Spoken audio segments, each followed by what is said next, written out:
গত মৌসুমে লা লিগায় অ্যাটলেটিকো মাদ্রিদ তাদের সিজন শেষ করেছিল পয়েন্ট তালিকার ৪র্থ অবস্থানে থেকে। কিন্তু এবছর তারা সেই লা লিগাতে পয়েন্ট তালিকার ২য় অবস্থানে আছে।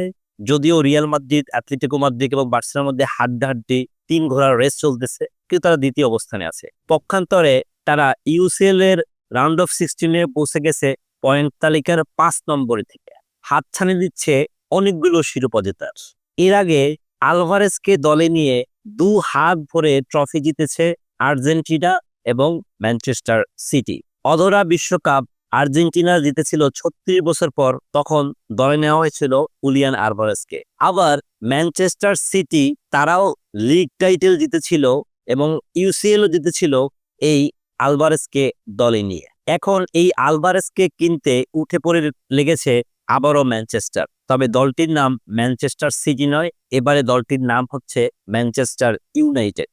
এই রাইভাল ক্লাবের মালিক পক্ষ তারা নাকি মোটা অঙ্কের প্রস্তাব দিতে যাচ্ছেন হুলিয়ান আলভারেজকে তাদের ডেরায় ফিরাতে। এরই মাঝে ম্যানচেস্টার ইউনাইটেডের বস রুমেন আমিরামের পছন্দের তালিকায় পড়ে গেছেন হুলিয়ান আলভারেজ। এই স্ট্রাইকারকে দলে ফেরাতে প্রাথমিকভাবে তারা ১২০ মিলিয়ন ইউরোর প্রস্তাব পেশ করবে। এর সাথে আরো অ্যাড করা হবে ২৫ মিলিয়ন ইউরো, অর্থাৎ সব মিলিয়ে অঙ্কটা দাঁড়ালো ১৪৫ মিলিয়ন, যা বাংলাদেশি টাকায় কনভার্ট করলে ১৮০০ কোটি টাকা।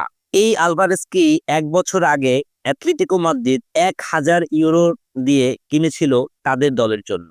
এই মৌসুমেই ম্যানচেস্টার সিটি ছেড়ে আলভারেজ চলে আসেন অ্যাটলেটিকো মাদ্রিদের ডেরায়। সেখানে এই আর্জেন্টাইনকে দেওয়া হয়েছিল ৭৫ মিলিয়ন ইউরো, আর এর পাশাপাশি স্পন্সরশিপ বা বিভিন্ন রকম বিজ্ঞাপন খাত থেকে তাকে আরো দেওয়া হয়েছে ২৫ বিলিয়ন ইউরো। তবে এবার সেই আলভারেজকেই আবার ম্যানচেস্টার ফেরত চায়, যদিও দলটির নাম ম্যানচেস্টার সিটি নয়, ম্যানচেস্টার ইউনাইটেড। এই সংবাদ প্রকাশ করেছে স্পেনের বিখ্যাত ক্রীড়া সাংবাদিক মিগুয়েল সেরেনা।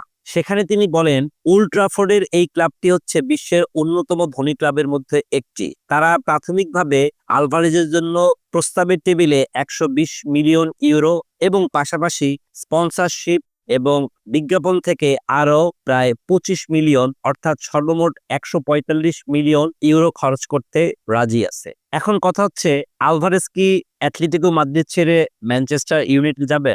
আলভারেজ কিন্তু খুবই ভালো আছেন অ্যাটলেটিকো মাদ্রিদে। নিয়মিত তিনি প্রথম একাদশে জায়গা পাচ্ছেন, যেটা সিটিতে বসে তাকে রিজার্ভ খেলোয়াড় হিসেবে রাখা হতো, বেঞ্চে বসে সময় কাটাতে হতো। সেখানে Erling Holland, Kevin De Brunei মূল খেলোয়াড় হিসেবে ছিল, কিন্তু এখন তিনি প্রথম একাদশে খেলতে পাচ্ছেন, স্কোরও করছেন এবং তার দলও ইউসিএল এবং লা লিগা দুটোতেই ভালো পজিশনে রয়েছে। কিন্তু অর্থের ঝঞ্ঝানি এত কম বয়সে আসলে সে কি ফেরাতে পারবে? মনে রাখতে হবে, অ্যাটলেটিকো মাদ্রিদে রয়েছে শর্লথের মতো একজন স্ট্রাইকার, গ্রিজমানের মতো একজন স্কোরার। তবে এই মুহূর্তেই বলা যাবে না যে আলভারেজকে কি অ্যাটলেটিকো মাদ্রিদ পরের সিজনের জন্য ধরে রাখতে পারবে, নাকি আলভারেজ সত্যি আবার টাকার কাছে হেরে গিয়ে পাড়ি জমাবেন ওল্ড ট্রাফোর্ডের ম্যানচেস্টার ইউনাইটেডের দ্বারায়। সময় সবকিছুর জবাব দিবে।